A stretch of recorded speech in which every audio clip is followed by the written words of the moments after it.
احنا ماشيين في عالم كله تنافس ولعبة كراسي موسيقية، واللي مش بيحسن من اللعب بتاعه بيطلع بره اللعبة. قوانين القوة دي مش بس نصايح، دي شفرات لازم تفهمها عشان تحافظ على مكانك وتكسب احترام اللي حواليك.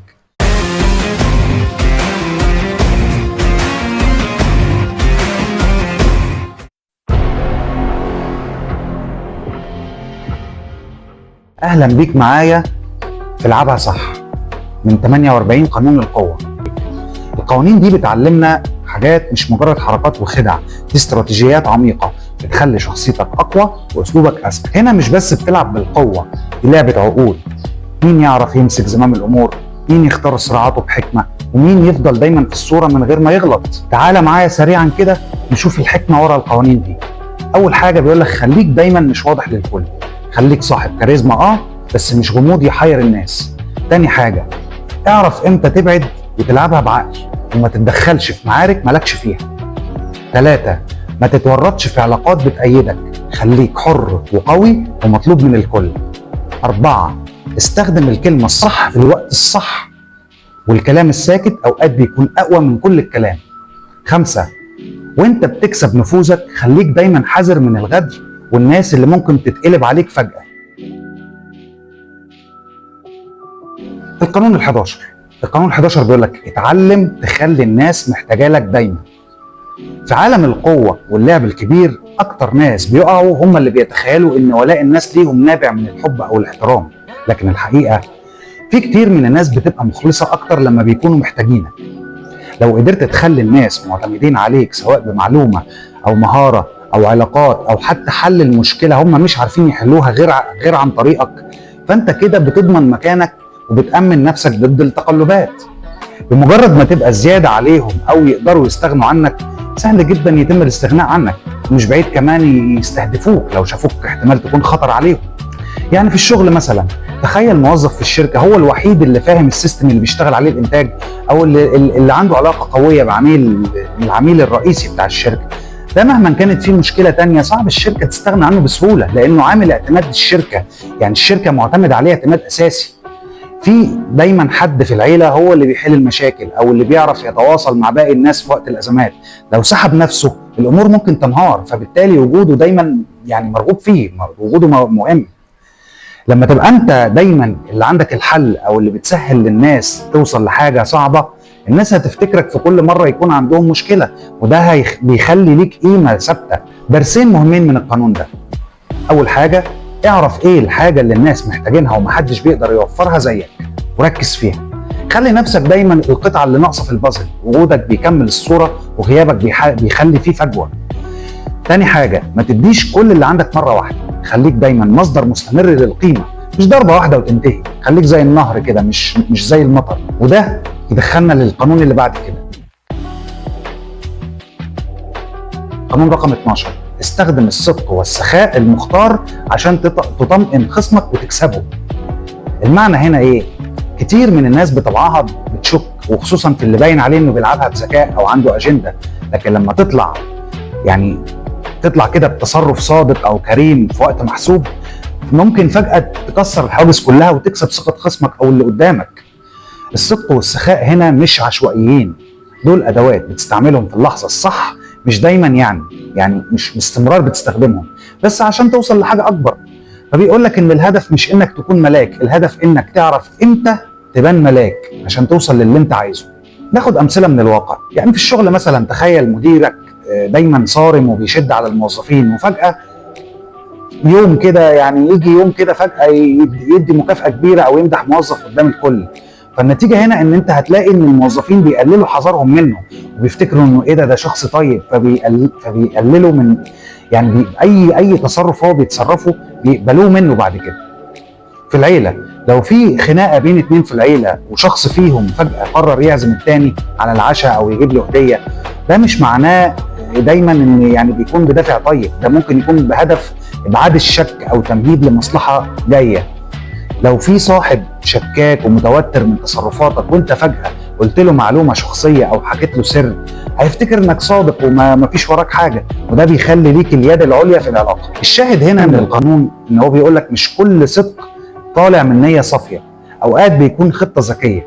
فلما تستخدم الصدق في لحظه الناس متوقعه فيها خداع بتكسب ارض جديده وبسرعه.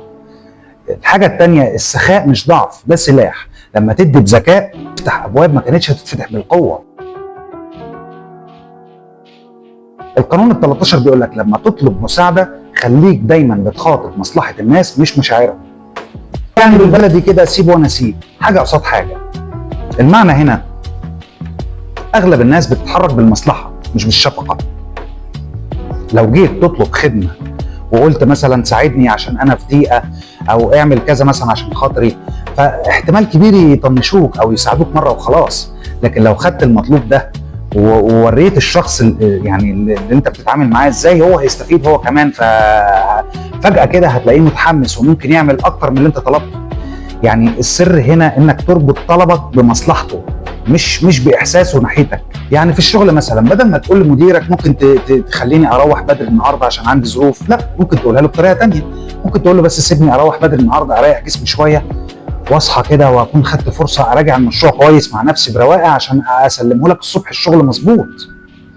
في العيله مثلا بدل ما تقول لاخوك هات لي فلوس عشان انا ما عنديش، قول له سلفني المبلغ ده وانا اول ما اقبض هبقى انزل اجيب لك الحاجه اللي انت كنت محتاجها مثلا من العتبه. مع صاحبك مثلا بدل ما تقول لصاحبك تعالى ساعدني في نقل عفش البيت، ممكن تقولها له بطريقه ثانيه، تقول له بص انا محتاجك يوم الجمعه ويوم السبت هنزل اجيلك ننزل سوا اوديك عند ميكانيكي عشان العربيه بتاعتك اللي كنت عايز تصلحها. هنا نتعلم ايه؟ نتعلم درسين مهمين. في الاغلب بتكون المصلحه اقوى من المشاعر، فانت خليك ذكي وانت بتطلب. لما تربط الطلب بحاجه هو هيكسب منها فانت كده بتقلل احتماليه الرفض.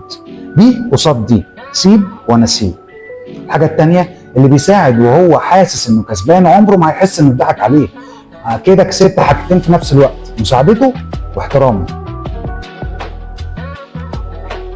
القانون ال 14 بيقول لك اتعامل كصديق واشتغل كجاسوس. والمقصود بكلمة جاسوس هنا مش معناها تشتغل لحساب جهة تانية أو تنقل الأخبار، لا خالص مش كده. الفكرة ببساطة إنك بتشتغل لحسابك. معنى الكلام ده إيه؟ في اللعبة دي المعلومة بتساوي قوة. يعني ممكن معلومة بسيطة دلوقتي غالبا تستفيد منها بعدين. يعني أبسط ما فيها إنك على الأقل تكون قدرت تقرأ الشخص اللي بتتعامل معاه، فهمته وفهمت تفكيره ايه واخره فين. واكتر طريقه فعاله تجمع بيها معلومات عن الناس انك تخليهم يحسوا انك صاحبهم مرتاحين لك، بيحكوا قدامك وهم مطمنين.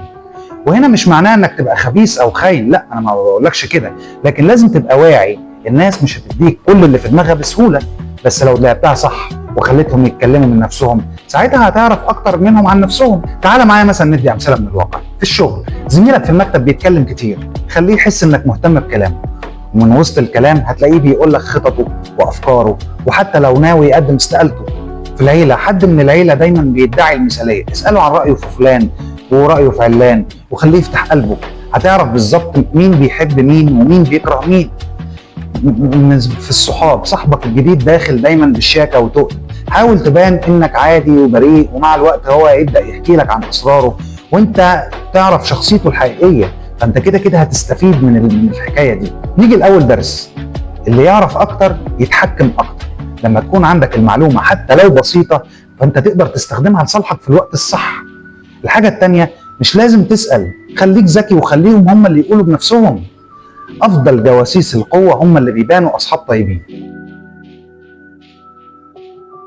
ونخش بعد كده على القانون ال 15 بيقول لك اسحق عدوك سحق تام.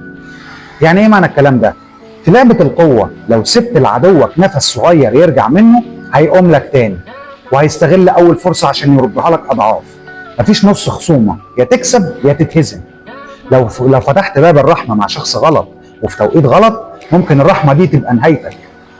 الفكره مش انك تبقى قاسي او مؤذي، لكن اوقات المواجهه لازم تحصل لصالحك دايما. عدوك المهزوم جزئيا بيبقى اخطر من اللي لسه ما دخلش المعركه.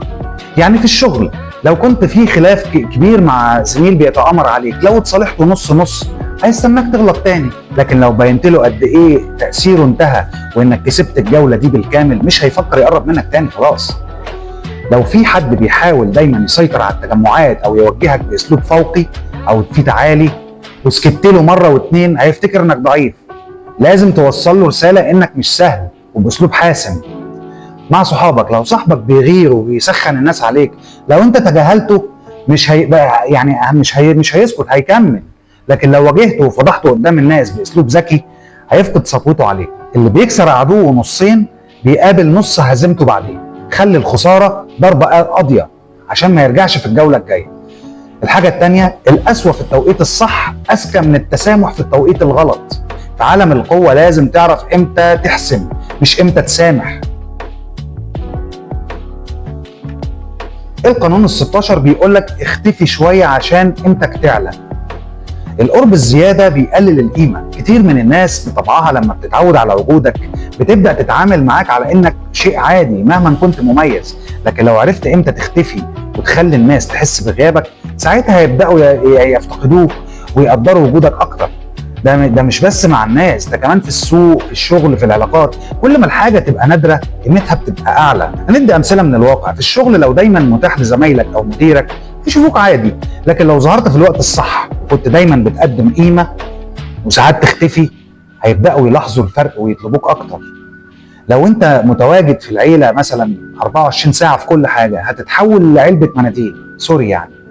موجود بس مش مميز. لكن لو بقيت قليل الكلام وبتظهر وقت الجد، احترامك هيزيد. مع صحابك لو انت كل يوم لازم تبعت وتعلق وترد وهتبقى مش عارف ايه وبتاع، هتبقى موجود زياده. لكن لو بدأت تظهر وتختفي بمزاجك، هيبدأوا يسألوا هو فين، وده هيخلي ليك قيمة أكبر وأكتر. نتعلم من هنا درسين. الغياب الذكي بيعلم المقام. الغياب الذكي بيعلم من المقام. مش كل اختفاء هروب، أوقات الاختفاء بيكون استراتيجية. الحاجة التانية، خلي ليك توقيت وما تخليش نفسك متاح. تخليش نفسك متاح باستمرار دايما. كل ما تبقى موجود على طول، كل ما الناس اوتوماتيك هتشوفك، فانت مش هنا، انت مش مميز. القانون ال17، خلي الناس دايما على اعصابهم وازرع جو من عدم التوقع. يعني ايه؟ الناس دايما بتخاف من اللي مش قادرين يفهموه، او زي ان الانسان عدو ما يجهله، نفس الفكره. عدم التوقع ده بيخلي الناس تبقى حذره ومش عارفه تتحرك ضدك. طالما افعالك مش مفهومه بالنسبه لهم او مش ماشي على روتين معروف، فخصمك او عدوك بيخاف يهاجمك، لان هو مش عارف انت منين او انت مخبي له ايه. الثبات التام بيخلي الناس تحسب لك وتجهز لك وتعمل لك الف حساب. لكن التقلب المدروس بيخليهم دايما في قلق وبالتالي في ضعف. يعني لو كل يوم بتشتغل بنفس الاسلوب والمدير او زميلك عارفين ردود فعلك، فخلاص انت كده شخص سهل السيطرة عليه. لكن لما تبقى بتفاجئهم، مرة ساكت، مرة صريح، مرة تسبقهم بخطوة، هيعملوا لك الف حساب طبعا. لو انت كل مرة بتسامح وبتعدي، الناس بتتعود. لكن لو مرة سامحت ومرة وقفت وقفة جامدة، ويعني مرة عادي ومرة كده، ساعتها يبقى هم مش عارفين انت اتجاهك ايه او رايح على فين، وهيبداوا يراجعوا نفسهم قبل ما يتجاوزوا معاك، لان هم مش ضامنين ردة فعلك. اللي دايما متوقع بيبقى سهل في التعامل، لكن اللي ساعات بيفاجئ الناس بكلام غير متوقع او ردود فعل غير نمطيه بيخلي دايما اللي حواليه في حاله يقظه، مش بيتمسخروا عليه بسهوله. اول درس هنا ان التكرار بيخليك مكشوف، لكن الغموض بيعمل رهبه. الخصم لما يجهلك هيتردد، وساعات الرهبه بتنتصر قبل المعركه. قانون ال18 بيقول لك ما تعزلش نفسك عن الناس. العزله خطر مش امان. يعني ايه؟ اللي بيخاف وبيعزل نفسه فاكر انه كده بيحمي نفسه، لكن الحقيقه العزله بتقطعك عن المعلومه، عن القوه وعن الفرص. القوه مش في الحيطان، القوه في العلاقه، في العلاقات، في الحركه، في وجودك وسط الناس حتى لو كنت مختلف عنهم. كل ما تبعد اكتر كل ما تبقى اضعف من غير ما تحس. العالم بيتغير بسرعه، واللي بعيد عن الاحداث بيتاكل. لو قررت تشتغل لوحدك ورفضت تتعاون او تتكلم مع زميلك، هتلاقي نفسك اخر واحد يعرف القرارات، او حتى في خطر الاطاحه بيك وانت مش واخد بالك. لو في كل مشكله وانت فضلت تسكت وتبعد، العيله هتبدا تتعامل معاك يعني ان انت كانك مش موجود، وتاخد قرارات في غيابك. وساعتها لما تيجي تتكلم هيقولوا لك هو انت كنت فين؟ ما احنا مش عارفينك انت فين. مع صحابك لو بقيت دايما بتغيب ومنعزل ومش موجود في اللمه، هتبدا تتنسي، واللي بينسحب كتير بيتشال من الصوره حتى لو من غير ما يقصد. الفكره كلها هنا ان اللي بيبعد عن الساحه بيتشال من المعادله. وجودك وسط الناس ما هوش ضعف، ده حمايه ذكيه. القوة في الحركة، في العلاقات، في التواصل، مش في التقوقع. حتى لو انت مش بتحب الاختلاط لازم تبقى في الصورة وتفهم اللي بيحصل حواليك. القانون ال19 بيقول لك اعرف انت بتتعامل مع مين، ما تستفزش الشخص الغلط. يعني ايه؟ مش كل الناس واحدة، في ناس ممكن تهزر معاهم وتعدي، وفي ناس تانية عندهم ذاكرة حقد زي الصخر. الغباء انك تعادي حد قبل ما تفهمه، والكارثة انك تستهين بحد شره ساكت. اللعب مع الناس من غير ما تقرا شخصياتهم بيخليك عرضة لمفاجآت مؤلمة. في ناس لو احرجتها او ضايقتها مش هينسوا وهيستنوا لك اي غلطة. ندي امثلة. جيت تهزر مع مديرك او زميلك بتريقة وما كنتش تعرف انه حساس او عنده كرامة من النوع اللي ما بينساش، بعدها هتلاقيه بيعرقل لك كل حاجة وانت مش فاهم ليه. في العيلة لو سخرت مثلا من رأي عنك او سبت تعليق بايخ هتتفاجئ انه ما بيقربكش من اي حاجة تخص العيلة بعد كده، لا ورث ولا مشورة ولا عزومة ولا اي حاجة. مع صاحبك لو زعلت من واحد صاحبك من غير قصد، بس طلع من النوع اللي هو ايه بياخد كل حاجة على قلبه، يعني من يومها وهو داير بقى على كل اصحابك، يشوه في صورتك وعلاقاتك كلها اتأثرت بسببه وانت مش عارف ايه السبب. نتعلم هنا من القانون ده درسين.